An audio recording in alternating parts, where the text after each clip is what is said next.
Hey, Kevin here, top 100 financial advisor, two-time author, one-time bestseller, and we are here to talk about the stock market.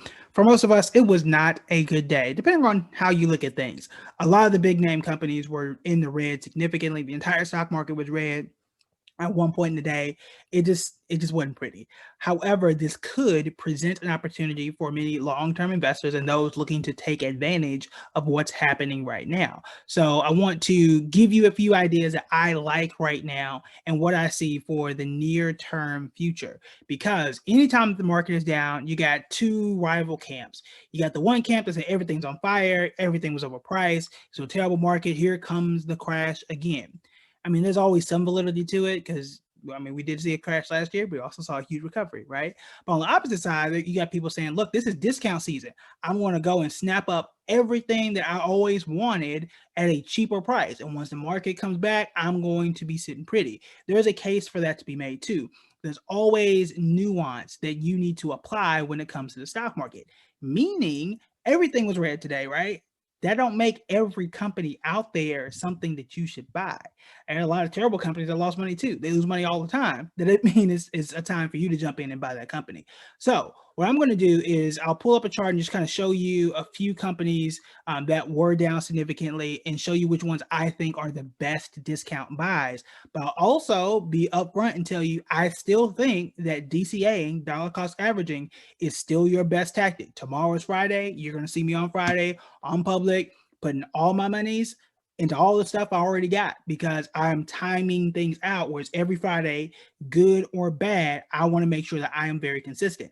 So when Apple was at $145, what was it, a week or two ago? Now it's at 122. I bought it at 145. I'm gonna buy it at 122. If it goes up 200, I'm gonna get it at 200 and just keep the process going so that regardless of what happens, and I've been in Apple for a while now, I got it at 90 something. I got it at 100. I got it at 200. I had it at 300 before the split. So I've gotten it at different places, and that's what's going to even me out. Now, you could say, look, Tesla's down 20% for this month. Let me just put all my money in now and then watch things take off. The problem with that, well, one, you can still do that. You can still make money doing that, assuming that the stock does take off at some point. However, there's no guarantee that just because you invest in it tomorrow or next week, that it's going to not continue to fall. We call it a falling knife. My friend Tila's, in my view, she's famous for talking about falling knives, meaning for Apple, for example, you got it at 122, then it goes down to 110, then 99, then 95. Well, then what, right? Like now you're panicking. You're like, well, I should have just waited, or I'm losing money, and now it's going to take much longer for me to make a profit. So you don't want to do that. So I'll give you some companies that I'm looking at and the ones I think are the best value, and how I'm going to acquire these companies is the same way I always do it, and that's by dollar cost averaging. So regardless of whatever the price was, whether the market was good or bad, I was still going to buy these companies anyway because I already know how good they are. All right, so let's go ahead and pull this up, and I'll show you a few of them. Give you ones some I like, some I don't necessarily like. So first up is Apple. Apple is down 12% over the past month. We know how well Apple did last year, so I'm really not concerned about Apple's performance. This to me is a very minor blip for them. They're one of the richest companies, meaning like they got a treasure trove of cash if they ever needed to pull out a new invention, create something, sustain the business. They're going to be fine. This to me is an actual discount, and this does not mean that it won't go further down between now and next month. We don't know. So for me, again, I'm more confident in Apple than I am in, for example, Tesla. Tesla is down significantly more, close to 20%. At one point, they were down 25%, I think, yesterday, and they came up just a bit. So again, over the past month, they're down 19%. Yes, Tesla has been what it's been, right? Yes, they got Elon Musk and the whole cult of Elon, whatever. Y'all know I'm not the biggest Elon Musk fan. However, I know Tesla has a greater profit. Apple. I know Apple has a greater profit. Apple has been around a bit longer in terms of like performance. You've known Apple has been good for years. None of us knew Tesla was going to be good up until relatively recently, maybe the last 5 years, really for the most part, maybe the last 3 or 4 years. A lot of y'all didn't know who Elon Musk was until he got famous once Tesla started to really, really, really blow up. So for me, Yes, Tesla can be good. Yes, Tesla could be the best performing stock out of this group. I'm just less confident in it because I'm less confident in Elon Musk. He talks a lot. I don't like that. I've been open about that too. He was the one. Some people blame him for all this this blip, this crash, this correction. As some people say, because he said Bitcoin was too high, and then Bitcoin dropped, and then the entire market dropped after that. So says some people. So some people are blaming him for that. But I know the Apple financial is way more solid than Tesla. So between the two, both can do well. Both can do well, but if I had to pick, I'm going with Apple in this scenario. The next one I do want to show you, this is the ARK ETF that I talked about. This one's down 11%. Now, remember, this is an ETF, which means it holds, I think we said it was 55 companies. And there are a bunch of ARK ETFs, but this is the innovation ETF that holds a lot of the best companies. If I'm not mistaken, they may have Tesla in it as well. I don't think it doesn't tell me record redemption and ARK ETFs liquidity worries. Okay, so yeah, takes a bit hit as Tesla is a part of this fund. So that is something to note. So also, if I still want exposure to Tesla, but I don't want to put a whole bunch of money into it, I can get this ETF. I think this is going to do well for me. I'm a lot more diversified, so I get a lot more bang for my buck, if you will, here in this particular ETF. This is a place that I'm looking forward to DCAing some more tomorrow. I think I only put in 500. I said I wanted to build up that position a bit more. What better time to do that than right now? And and we've talked about this before. I mean, look at it. Six months, they were up 50%. You go back to a whole year, you're up 134%.